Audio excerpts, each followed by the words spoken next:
The library of Ashbourne House was a monument to English masculinity and neglect. Duke Alistair Grey, fifth of his line, stood before the cavernous fireplace, a crystal tumbler of whiskey hanging from his fingers. He did not drink it, he merely used its weight as an anchor against the silent, pressing weight of his own inheritance. Outside, a persistent London drizzle blurred the lines of the square, turning the world into a grey-green watercolor of misery. It matched his mood precisely. The ledgers were balanced, the estates were, for the most part, productive, and his reputation was untarnished, if unexciting. He was, by all accounts, a successful duke. And he was profoundly, bone-achingly bored. At 38, he felt a decade older, his life a preordained path of duty and solitude, stretching out before him like the endless, perfectly kept gravel drives of his country seat. The idea of yet another season, of simpering debutantes and their ambitious mammas, made his jaw tighten. "Your Grace," intoned Filbert, his butler, materializing in the doorway with the silence of a wraith. "A person has called. She is most insistent." Alistair turned, a frown etching his brow. "At this hour? And in this deluge? Who is it?" "Ah, Madame Thérèse Valois." "She is French, Your Grace." The name meant nothing. "A creditor, perhaps?" "Some distant, inconvenient relation from the continent?" "Show her in, Filbert. And have Mrs. Hobbins bring tea. It seems we are to have an uninvited guest." When she entered, the very air in the library seemed to change. It was not that she was beautiful in the classical English sense. Her features were too strong, her mouth too wide, her dark hair swept into a severe style that was starkly unfashionable. She was dressed in deepest mourning, a gown of unrelenting black bombazine that should have shrouded her. Instead, it served as a dramatic canvas for her pale, composed face and eyes the color of a stormy sea. She carried herself not with the fluttery deference of a supplicant, but with a calm, weary dignity. "Your Grace," she said, her voice low and husky, the French accent softening the consonants. "Forgive the intrusion. I am Thérèse Valois." "My late husband was Arnaud Valois." Recognition, cold and unpleasant, dawned. "Arnaud Valois." A French émigré financier, a man of sharp practices and sharp pursuits, who had arrived in London a few years prior with pockets full of gold and a reputation for ruthlessness. There had been whispers of fraud, of debts left in Paris, of a suicide 6 months ago that had been ruled an accident after a suspiciously hasty inquest. Alistair had met him once at his club. The man had been all unctuous charm and calculating eyes. Head felt an instinctive aversion. "My condolences, Madame Valois," Alistair said, his tone carefully neutral. He did not offer a chair. She seemed to sense his hostility, and a flicker of something, resignation perhaps, passed over her face. "Thank you. I come not for sympathy, but for justice. And, I believe, for the preservation of your own honor." Alistair's eyebrows rose. "My honor?" I failed to see the connection. "My husband," she began, her hands clasped tightly before her, "was a complicated man. He was also, in his final, desperate months, a foolish one. He came to you, did he not, seeking investment in a venture? A railway scheme in the north?" He remembered now. Valois had spun a glittering tale of guaranteed returns, of exclusive shares. Alistair, with his deep-seated distrust of get-rich-quick schemes and the man himself, had declined. Politely, but firmly. "He did. I refused. He was deeply disappointed. And, I have since discovered, deeply deceptive." She took a steadying breath.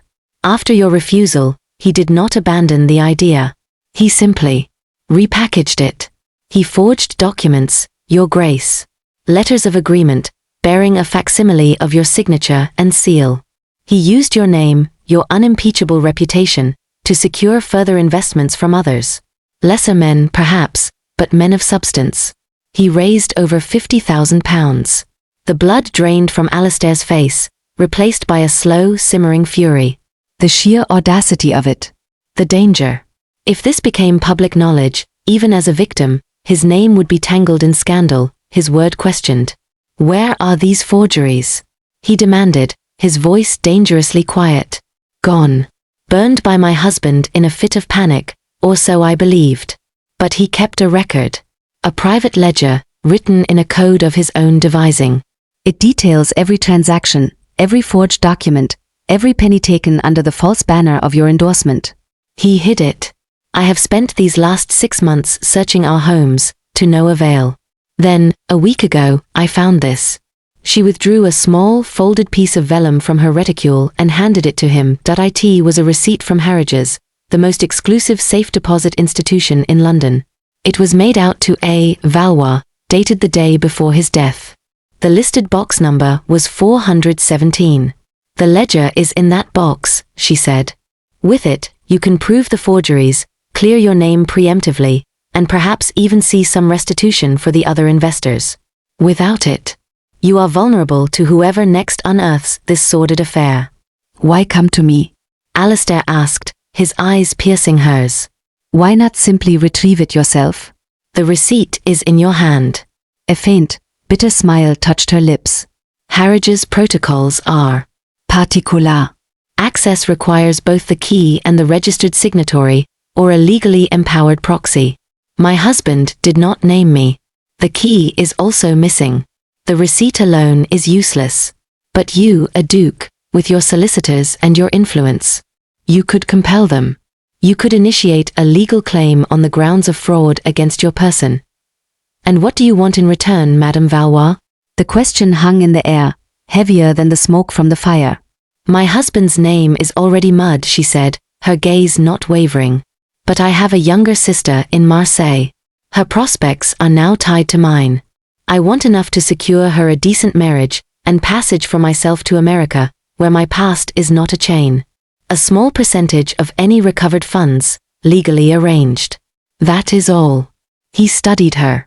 The grief in her eyes was real, but it was a dry, hardened thing, overlaid with a fierce, practical determination. She was not asking for rescue, but for a transaction. It was oddly refreshing. Very well, he said finally. We have an accord. But we do this together, and with discretion.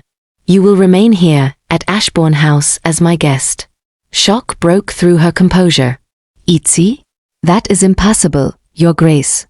The scandal will be far greater if you are seen lodging in some Bloomsbury boarding house while I sue Harrods for access to your dead husband's box. You are here as a distant cousin of my late mother, visiting from Provence. A period of quiet reflection after a loss. It provides the perfect cover for our consultations. He saw the war in her eyes, the instinct for survival battling a profound reluctance to be indebted, to be under anyone's roof, especially that of an English duke. It is not a request, Madame Valois. It is a strategic necessity. And so, Thérèse Valois entered the gilded cage of Ashbourne House. She was given a suite of rooms in the quieter east wing, far from the family's main apartments. Alistair arranged for a maid, a stern, silent woman named Bessie, and instructed his housekeeper that Madame Valois was to be treated with respect but not questioned. The first few days were a tense, silent dance. They met in the library each afternoon, Alistair with his solicitor, Mr. Pendleton, a man of infinite discretion and a mind like a steel trap. Thérèse provided details, dates, names she had painstakingly reconstructed from fragments of her husband's correspondence. Alistair was impressed, despite himself. Her memory was formidable, her analysis sharp. She was not a decorative widow, she was a strategist. One afternoon, after Pendleton had left, Alistair found her standing by the window, not looking at the garden, but seemingly through it, to some painful horizon only she could see. You loved him, he said, the statement surprising him as much as it did her. She turned, her expression unreadable. I was 19 when I married him. He was brilliant, vibrant, full of dreams that felt like promises. I loved that man. The man he became. I pitied. And feared, a little. Love does not die neatly, Your Grace. It frays, it corrupts, it leaves ghosts. He had no answer to that. His own romantic history was a short, pragmatic affair. A courtship of a pleasant earl's daughter that had ended when she chose a viscount with a sunnier disposition. He had not known love could be so complex, so destructive. He began to notice things about her. The way she would trace the spine of a book with a reverent finger when she thought no one was looking. The faint, lemony scent of her soap. The stubborn set of her shoulders when Pendleton expressed a doubt. He also saw the shadows under her eyes, the barely touched trays sent back from her room. One evening, he ordered dinner to be served in the smaller, less intimidating morning room. He dismissed the footmen. The table held a simple roast chicken, vegetables, a bread pudding. "You need to eat, Madame Valois," he said, serving her himself. "A fainting strategist is of no use to me." She looked at the plate, then at him. "You do not have to play the host, Your Grace. Our arrangement is commercial." "Even commercial partners require sustenance," he replied, a note of dry humor in his voice. "And I find I dislike the sight of a wilting guest. My English sensibilities, you understand." A faint, almost smile touched her lips. It transformed her face, lighting it from within. "I am crushing your sensibilities. For this, I apologize." She picked up her fork. Over the following week, the legal machinery ground into motion. Harridges, predictably, resisted. Alistair's influence was a blunt instrument against their vault-like procedures. Frustration mounted. It was Thérèse who found the breakthrough. Late one night, unable to sleep, she wandered into the library and found Alistair poring over maps of the north, the proposed railway route a dashed line of folly. "He was vain," she said softly from the doorway, making him start. "My husband." He loved puzzles, but he also loved to be known as clever. His code. "I have been thinking. It is not a random cipher. It is based on Les Liaisons Dangereuses, his favorite book." He thought it a fitting joke. Dangerous liaisons, dangerous ledgers. Alistair stared at her. "Can you break it?" "With the text, perhaps. Do you have a copy?" He did. A first edition, in French. They spent the next 3 hours side by side at the vast desk, heads bent over the ledger photocopies Pendleton had secured and the novel. She deciphered, he transcribed. The fire burned low. In the intimate quiet, the rustle of pages and the scratch of his pen were the only sounds. He watched her slender, ink-stained fingers move with certainty, her brow furrowed in concentration. A strand of dark hair escaped its pin and curled against her neck. He had a sudden, startling impulse to touch it. "Here," she whispered, pointing to a decoded entry. "Lord Timmins. £10,000. The forged letter was dated last October. She looked up, triumph in her eyes, and found him looking not at the page, but at her. The air between them crackled, charged with a new and terrifying energy. She looked away first, a flush staining her cheeks. The breakthrough gave them leverage. Confronted with specific, deciphered evidence, Harridges finally capitulated, under strict court supervision. The day the box was to be opened, they went together, Alistair and Thérèse, in his closed carriage. The tension was palpable. In the sterile, hushed room of Harridges, the manager produced box 417. Inside was not just a ledger, but bundles of letters, jewelry, a gaudy, expensive necklace and earbobs, and a single, ornate key on a velvet ribbon. Thérèse paled, reaching not for the ledger, but for the jewelry. "These were my mother's," she said, her voice choked. "He told me they were lost. He pawned them," he said, "for capital." She closed her hand around them, the metal biting into her palm. The ledger was everything she promised. The full, damning record. But as Alistair flipped through, a folded paper, separate from the rest, fluttered out. It was a letter addressed to Thérèse, in Arnaud Valois' flamboyant hand. Her hand trembled as she took it. She read it silently, her face turning to marble. Without a word, she handed it to Alistair. "Ma chère Thérèse, if you are reading this, I am gone, and you have proven cleverer than I ever deserved. The ledger is my confession. Use it to save yourself." "The key is not for Harridges. It is for a locker at Charing Cross Station. In it, you will find what remains of the money, nearly £30,000 in sterling notes. It is clean, untraceable. Take it. Forgive me if you can, for the dreamer who could only build castles on sand. Forget me if you must." Silence engulfed them. £30,000. More than enough for her sister, for America, for a life of comfort. It changed everything. And it was hers alone. The ride back to Ashbourne House was shrouded in a thick, unspoken turmoil. She had what she needed. Their arrangement was, effectively, void. He had the ledger to clear his name. There was no reason for her to stay. Back in the library, the rain had returned, sheeting down the windows. Thérèse stood before the fire, the key now warm in her hand. Alistair poured 2 glasses of brandy, needing the action. "You will go to Charing Cross tomorrow," he stated, his back to her. "Yes. And then to Marseille, and then to New York." That was always the plan. Her voice was small. He turned, the glasses heavy in his hands. "Was it?"